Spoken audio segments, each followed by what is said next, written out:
C'est l'histoire de Yuashi Kanazuma.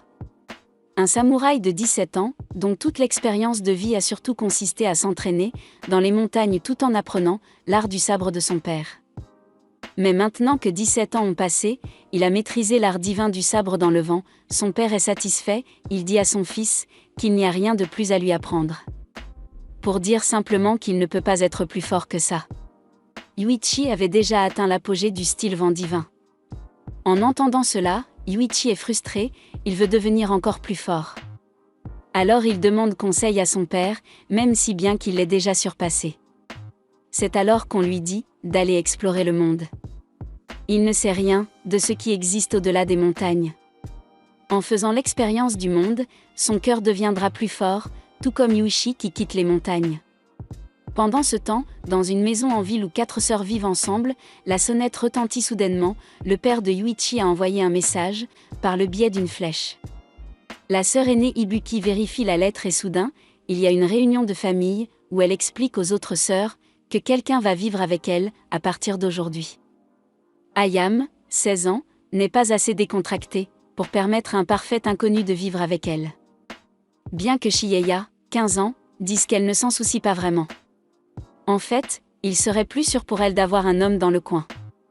En entendant ça, Ayame allait juste laisser sa nourriture sur la table et se rendormir. Après avoir réalisé que leur sœur de 10 ans, Kagome, a aidé à préparer la nourriture, elle finit son assiette. Quant à Yuashi, il se promène actuellement dans la ville, étonné par tout ce qu'il voit, c'est normal vu la vie qu'il a vécue jusqu'à présent. Mais à cause de sa tenue traditionnelle de samouraï, il est aussi le centre d'attention. Il est presque 14 heures et il est sur le point de se rendre à l'endroit où il devait rencontrer ses nouveaux colocataires, quand il tombe sur un délinquant du lycée et ancien boxeur nommé Ryo. Il commence à se moquer des vêtements traditionnels de samouraï de Yuashi, mais il est instantanément remis à sa place. Les vêtements lui ont aussi valu des ennuis, avec la police, mais ce n'était pas si grave sérieux, il regarde l'horloge et réalise qu'il doit se rendre au lieu de rendez-vous et donc il s'excuse de la police et s'enfuit vers le centre commercial. Il arrive à temps, mais il ne sait pas exactement où il est censé les rencontrer. Les sœurs d'autre part, attendaient à l'extérieur du centre commercial. Pendant tout ce temps, que l'homme qu'elles attendent est déjà à l'intérieur et court après fatigué d'attendre. Ayami décide d'aller à l'intérieur et de regarder quelques vêtements, tandis que Chieya va jeter un coup d'œil à la librairie, ce qui laisse seulement Ibuki et Kagome, mais Kagome s'en va également pour aller à la salle de bain. Puis nous revenons à Yuichi, qui est aussi confus que je l'étais moi-même, pendant les maths au lycée. Mais bon, on dirait qu'il passe un bon moment, en essayant l'escalator. Kwashi n'a pas pu arrêter l'élan de l'escalator et a été projeté dans un trolley, qui n'a pas pu s'arrêter et a fini dans les vestiaires, où une jeune fille était sur le point de se changer. Comme vous pouvez vous y attendre, c'était Ayame, mais 2 d'entre eux ne savaient pas qui était l'autre. Elle lance toutes sortes d'insultes bizarres, qui attirent même l'attention de la sécurité, mais Yuichi aperçoit un voleur qui s'enfuit avec le sac de quelqu'un. Et décide de s'excuser, il court après le voleur, mais il est arrêté, parce que le coupable était déjà entré dans l'ascenseur. Bien que Yuichi ait été assez intelligent pour réaliser qu'il devrait utiliser l'escalator pour atteindre le voleur. Il attrape le voleur, et le poursuit jusque dans une librairie, où il rencontre par hasard une fille. Yuichi prend un moment pour retrouver son calme et s'enfuit après le voleur une fois de plus. Cette fois, il réussit à l'attraper et le laisse le voleur pour que la police s'en occupe. Pendant ce temps, Ibuki est toujours dehors à attendre que Yuichi se montre. Yuashi est aussi fatigué d'essayer de les retrouver, il se demande si c'est vraiment mieux pour lui de rester loin de la ville, mais c'est alors qu'il entend les cris d'une jeune fille, c'est Kagome qui s'est perdu, il lui remonte le moral en discutant et l'aide à retrouver sa grande sœur assez rapidement. Elle repère Ibuki qui était aussi dans le centre commercial. À ce moment-là, Yuichi, de façon spectaculaire utilise une des cordes, pour voler jusqu'à l'autre côté du centre commercial et dépose Kagome dans les bras d'Ibuki. Leurs regards se croisent pendant un instant, mais comme il ne pouvait pas supporter l'impact de sa technique et le tourbillon autour de lui. Il est projeté directement dans un train à vapeur. C'est en effet une journée longue et difficile pour Yuichi et les sœurs. Quelques heures plus tard, le train revient enfin, il commence à bouder sur un pont en se demandant si elles l'attendent encore. Heureusement qu'Ibuki avait déjà compris qui il était en jugeant par la technique qu'il avait montrée à l'intérieur dans le centre commercial. Elle le rencontre sur un pont et se présente tout en remerciant Yuichi pour avoir aidé Kugom plus tôt. De toute façon, la police a fini par l'attraper. Après tous les problèmes qu'il leur a causés journée, il va s'excuser auprès des propriétaires des magasins du centre commercial et accepte la gratitude de la vieille dame dont le sac à main a été volé. Juste comme ça, Ibuki l'emmène à la maison. Mais bien sûr, Ayami et Shieya avaient aussi déjà fait des rencontres embarrassantes avec Yuichi. Même si la vie en ville de Yuichi ne faisait que commencer. Le jour suivant, Ibuki découvre la poésie de Yuichi sur son merveilleux OP et l'envoie directement dans la chambre d'Ayami, un début chaotique pour le premier matin de Yuichi. Dans la ville maintenant, Yuichi doit aussi aller à l'école avec eux. Il y va avec Ibuki et Ayam qui sont aussi des lycéens. Il s'avère que Yuichi est dans la même classe que non seulement Ibuki, mais aussi ce délinquant qu'il a battu là-bas. Ibuki avait déjà compris qu'il était à lui d'en juger. D'après la technique qu'il avait montrée à l'intérieur, comme non seulement Ibuki, mais aussi ce délinquant qu'il a battu là-bas. Tout le monde s'intéresse à Yuichi, surtout les étudiantes, qui continuent de le harceler et de le questionner. Ibuki le fait sortir de la classe et le bête une fois de plus. Devinez qui est jaloux, que le délinquant Ryo défie Yuichi une fois de plus. Cette fois, toute l'école regarde, mais bien sûr il n'est pas de taille face à Yuichi. C'est une journée chargée. Ce qui fait que Yuichi a de la fièvre. Cependant, sur le chemin du retour, Yuichi et Ibuki s'excusent l'un l'autre et se réconcilient, comme si la vie en ville et les hormones ne suffisaient pas.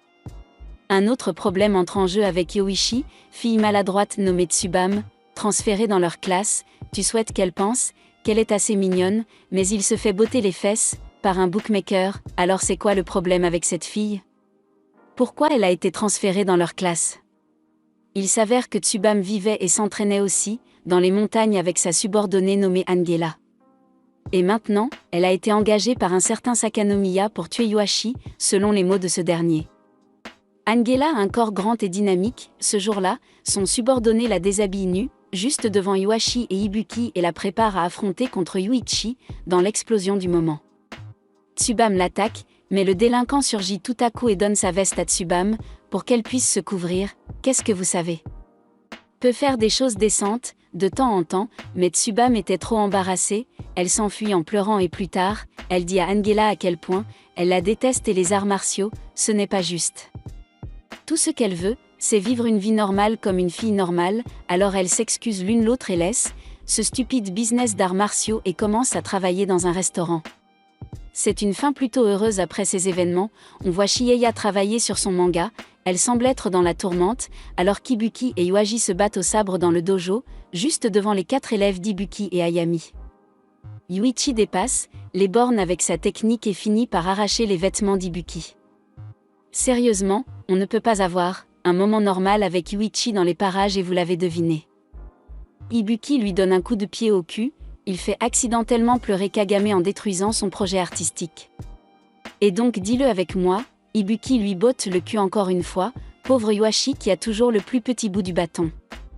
De toute façon, on lui demande d'aller porter le carnet de notes de Shieya, qui est au bachot. Mais en chemin, il croise et surprend 3 gars qui parlent de Shieya et comment ils ont ruiné son manga. Ce qui le met en colère. Il se précipite dans la salle de classe, pour la trouver dans un état pas très agréable, avec son manga tout déchiré. C'est alors que Yuichi s'en va et détruit ces types. Après cet événement, quelque chose d'intéressant se produit, Yuichi reçoit une lettre d'amour et une invitation d'une fille nommée Yui Nagata, mais entre toi et moi. C'est aussi une tueuse. Ibuki donne Yuichi un rendez-vous au préalable, pour qu'il puisse expérimenter ce que c'est que d'être à un rendez-vous avec une fille. Ensemble ils vont dans un magasin de jouets, pour voir des peluches. Ayami, Shieya et Kagome ne pouvaient pas juste ignorer cette tournure des événements, donc elles les suivent. Ibuki et Yuichi vont ensuite au bowling, elle essaie même de lui tenir la main. Mais soudain Yuichi se retourne, et ils finissent tous les deux dans une fontaine. Enfin, le rendez-vous se termine avec Yuichi qui remercie Ibuki et lui offre cette peluche comme cadeau. Ibuki est ravie, mais comme ce n'était pas un vrai date, elle décide d'aller lui chercher un verre. Les jeunes sœurs sont toutes en train de regarder quand Hinagata Yui décide de se montrer devant Yuichi, mais Yuichi refuse poliment, ce qui conduit à une bataille à grande échelle entre eux, mais à la fin, Yui s'enfuit après avoir perdu ses vêtements. Je sens un thème ici, car pour Ibuki elle se fait coincer par un couple, qui la harcèle pour sortir avec quelqu'un comme Yuichi. Les sœurs et Yuichi l'entendent crier, mais quand ils arrivent sur les lieux, Ibuki s'était déjà occupé d'eux. Le lendemain, Ibuki poursuit Yuichi pour qu'elle puisse lui botter le cul. Pour avoir regardé les sculptures de femmes nues à l'école, mais sur son chemin, elle rencontre Ryo qui se retrouve à l'infirmerie. Le jeune homme n'a pas pu s'empêcher d'être séduit par le charme d'Ibuki. Il se met à rêver qu'il va décider d'avouer son amour à la jeune femme en mettant une lettre dans sa chaussure. Ryo devait agir en fonction de son rêve, mais il l'a accidentellement mise dans le casier de Yuichi. À la place, Yuichi n'a pas réussi à interpréter la lettre et pense que Ryo veut simplement apprendre les arts martiaux au dojo. Plus tard, Ryo et son copain se rendent au dojo, Ibuki les accueille et demande à Yuichi d'enseigner les arts martiaux à Ryo. Yui passe cela à la légère et frappe Ryo à chaque fois que son attention se relâche pour rendre les choses faciles pour Ryo, Ibuki lui fait faire, ainsi qu'à Yuichi à faire 1000 pompes devant les autres élèves. Pendant ce temps, Shieya avait reçu de l'argent de son manga et donc elle et Kagome décident d'aller acheter de la nourriture et des boissons pour le nouveau venu de leur dojo. Quand Yuashi et Ryo s'effondrent, finalement à la 1000e push-up, les deux sœurs reviennent avec le dîner, enfin il y a une scène où Ibuki nourrit Ryo et Ayami.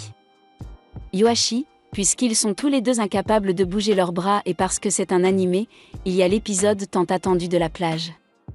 Ils ont eu de la chance et ont gagné un ticket de loterie, pour un voyage sur une plage déserte. Une fois de plus, le clan Sakinomiya a désigné des assassins pour tuer Yuichi. Cette fois, ce sont deux frères qui libèrent un oiseau féroce comme première attaque, dont la cible est les filles, mais Yuichi met les filles hors d'état de nuire. Quand ils entrent tous dans la mer sauf Kagome, qui décide d'aller dans la forêt voisine et elle tombe dans une caverne. Mais un des disciples d'Ibuki, Musashi, la sauve. Tous les habitants de la plage s'inquiètent aussi et décident de partir à leur recherche. Musashi et Kagome sont actuellement à l'intérieur de la caverne. Ils se précipitent vers une sortie, mais celle-ci les mène vers une dangereuse falaise. Musashi n'a pas pu s'empêcher de tomber, il a essayé d'attraper une branche d'arbre, mais la prise n'était pas assez forte et il est tombé dans la mer. Le gang avait découvert Kagome à ce moment-là, Yuichi s'est jeté à l'eau pour aller sauver Musashi, les deux frères assassins affrontent Yuichi sur leur planche de surf, mais sont vaincus. Après cet épisode de plage, nous revenons à la confession de Ryo. Il a peut-être échoué une fois, mais il est toujours déterminé à avouer son amour. Il rencontre un ami au magasin, en essayant d'acheter une boisson, car ils avaient choisi le même, ce qui provoque une dispute stupide, de toute façon. Quand la journée est enfin terminée, Ryo ne parvient pas à donner sa lettre d'amour, encore une fois. Ayami essayait de donner une serviette à Yuichi, mais elle n'a pas réussi non plus. Après la lettre de Ryo, est tombée de sa tenue d'entraînement. Ayume l'a ramassée par hasard. Le remarque et déchire la lettre, avant qu'elle ne puisse la lire, mais la chaleur du moment le fait qu'il tombe sur elle. Bien qu'à ce moment précis, Tsubame était venu livrer des ramens au dojo. Il ouvre la porte et voit Ryo au-dessus d'Ayam. La fille maladroite n'a pas pu gérer la situation, elle laisse tomber les ramen et choisit de s'enfuir plus tard. Quand Yuichi déclare nonchalamment que Ryo est trop doux, même si le gars a vaincu à lui tout seul, le plus fort gang de lycéens du coin. Par coïncidence, ce même gang entre dans le dojo et enlève Ayam, ils se confrontent Ryo et lui révèlent que s'ils ne s'exécutent pas, ils révéleront les détails de l'affaire photo d'Ayam. Ryo les laisse le battre, mais il les détruit ensuite de l'intérieur avec Yuashi. Mais les épisodes de rêverie de Ryo ne sont pas encore terminés, il rêvassait à l'intérieur du dojo. Encore une fois, quand Yuichi l'a frappé, ce qui fait que Ryota a agi par impulsion et s'est précipité dehors, pour crier sa confession à Ibuki. Celle qui l'entend est Ayam et elle pense que la confession était pour elle, si ce n'était pas assez gênant et embarrassant. Ayami et Ryo sont alors associés, pour un match d'entraînement puis vient le festival, ils allaient profiter du festival en groupe, Ryo et son copain ont truqué le vote, qui était censé décider des groupes pour le festival, Ryo est avec Ayami. Ibuki et Yuashi sont dans l'autre groupe, tandis que Shieya et Kagome sont coincés avec le copain de Ryo. Ils ont tout apprécié le festival, mais le clan Sakyōnomiya avait encore une fois prévu de tuer Yuashi. Des événements intéressants ont lieu au festival. Yuichi essaie de s'essayer au stand de tir, mais comme elle appartenait au clan Sakyōnomiya, il était impossible de gagner. Tandis que Ayame n'a pas arrêté de lancer des insultes à Ryo, elle était toujours embarrassée à cause de sa confession. Il en profite pour dissiper le malentendu, mais alors il voit Yuji et Ibuki marcher ensemble. L'homme fait son geste et laisse Yuichi avec Ayami, pendant qu'il rejoint Ibuki. Malheureusement, la personne qu'il pensait être Ibuki s'avère être Tsubame qui portait simplement un masque. Alors, où était Ibuki pendant ce festival ? Elle essayait de gagner le méchant prix qui était un séjour gratuit dans une station thermale. Sakon Sakyōnomiya l'aide à gagner le prix, mais il s'avère plus tard que le clan Sakyōnomiya l'a en fait piégée, pour qu'elle gagne le voyage aux sources chaudes parce que le frère de Sakon, Ukiyo Sakyōnomiya a le béguin pour Ibuki. Après le festival, où ils vont aux sources thermales étonnamment, il n'y a pas beaucoup d'autres invités à part eux, lorsqu'ils dînent ensemble avec un hôte. L'hôte se plaint que c'est la faute des fantômes s'ils n'ont pas beaucoup d'invités. En entendant cela, Yuichi et Ibuki d'aider à résoudre cette situation en exerçant les fantômes. Ils ne se doutaient pas qu'ils étaient tombés dans le piège de l'ennemi. Lorsqu'ils sortent de l'auberge, pour s'occuper des fantômes, un gaz endormant endort Ayame et les autres s'endorment. Yuichi et Ibuki sont bientôt à l'entrée de la grotte, où ils vont s'occuper des fantômes. Mais soudain, ils sont tous les deux inconscients. Lorsqu'Yuichi ouvre ses yeux, il se trouve qu'Ayame est à côté de lui. Bizarrement, elle commence à le séduire juste là et pendant ce temps, quand Ibuki se réveille, elle voit le chef du clan Sakyōnomiya Ukyo. Il veut se rattraper, leurs différents passés et raviver l'amitié entre leurs clans comme vous pouvez vous attendre, à ce que l'Ayame qui séduit Yuichi s'avère être la sœur de Ukyo Sakon. Il libère le gaz somnifère, sur ces deux-là et Ibuki est éliminé pour de bon. Tandis que Yuichi parvient à résister au gaz somnifère, mais il ne sait toujours pas comment retourner à l'auberge. D'autre part, Ukyo et Sakon s'étaient déjà enfuis, après avoir attrapé Ibuki. Un certain nombre de combattants sont envoyés pour s'occuper de Yuichi, mais ils les bêtent tout à ce stade. Ayami retrouve Yuichi, il bat le dernier de ses combattants et ensuite, il retourne à la fin. Kagome et Chiayo dormaient encore profondément, mais elles se sont réveillées avant d'interrompre la recherche de Ibuki, mais résister à ce gaz n'était peut-être une bonne idée, il suffit de le dire.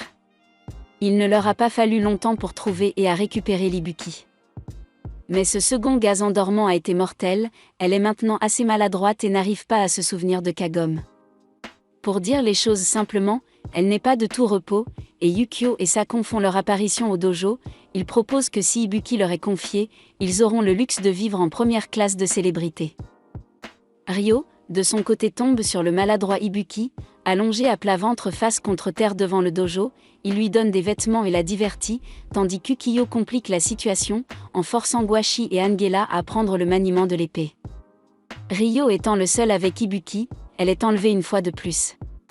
Kagame se met à pleurer dans sa chambre, en serrant dans ses bras son projet artistique et en se souvenant de sa douce et mature sœur. C'était le moment, il n'allait pas laisser le clan Sankonomiya faire ce qu'il veut. Le copain de Ryo trouve Ryo dans un état pas très agréable et l'emmène à l'hôpital. Pendant que Yuichi, Ayame, Chieya et Kagome commencent l'opération, pour récupérer Ibuki une fois pour toutes, apparaissent devant la gigantesque résidence Sakonomiya, c'est littéralement un château entouré d'une rivière. Ils assemblent un radeau et se rendent de l'autre côté de la rivière. Ukiyo ordonne à sa sœur Sakon de s'occuper d'eux. Sakon n'est pas vraiment soutenue par son frère à ce stade, mais elle accepte. Sakon confronte Yuichi et les autres disent de partir. Son frère va épouser Ibuki et ce sera la fin de cette histoire. Bien sûr, il refuse de partir. Sakon demande à sa servante de leur tirer dessus. Ces balles n'étaient pas pour Yuichi. En voyant cela, Sakon fait quelque chose d'inattendu en endormant les servantes, elle gifle Yuichi et s'enfuit. D'autres gardes apparaissent devant eux, mais comme c'est le cas pour Noga, soudainement, Ryo, Angela, Tsubame et le copain de Ryo sont aussi là. Pour essayer d'aider en arrêtant ces gardes, Yuichi et les sœurs suivent Sakon, jusqu'à ce qu'ils atteignent l'endroit où le mariage était sur le point d'avoir lieu. Ukyo prend rapidement Ibuki et utilise un passage secret pour s'enfuir, mais Yoichi et les autres ne s'arrêtent pas pour autant. Comme ça, ils sont sur le toit, Ukiyo n'a pas d'autre choix que de se battre avec Yoichi. Pendant ce temps, Ibuki commençait enfin à retrouver la mémoire. Mais un moment de malaise l'a fait tomber du toit instantanément. Yuichi et Ukiyo essaient tous deux de sauter après elle, mais la sœur d'Ukiyo intervient et arrête son frère. Yuji, Ayame, Shieya et Kagome sautent après Ibuki, tout y compris. Ibuki se retrouve dans la... tous trempés, mais libre, personne n'a été blessé. Ils disent tous que tout va bien. Après cet événement, tout se termine bien. Yuichi envoie une lettre à son père, sur sa vie au dojo et sur la façon dont il souhaite continuer à rester ici. C'est la fin de la vidéo. Comme toujours, si vous avez aimé ce que vous avez vu, abonnez-vous à la chaîne. Je vais mettre en ligne de nombreuses vidéos comme celle-ci, alors je vous verrai à la prochaine.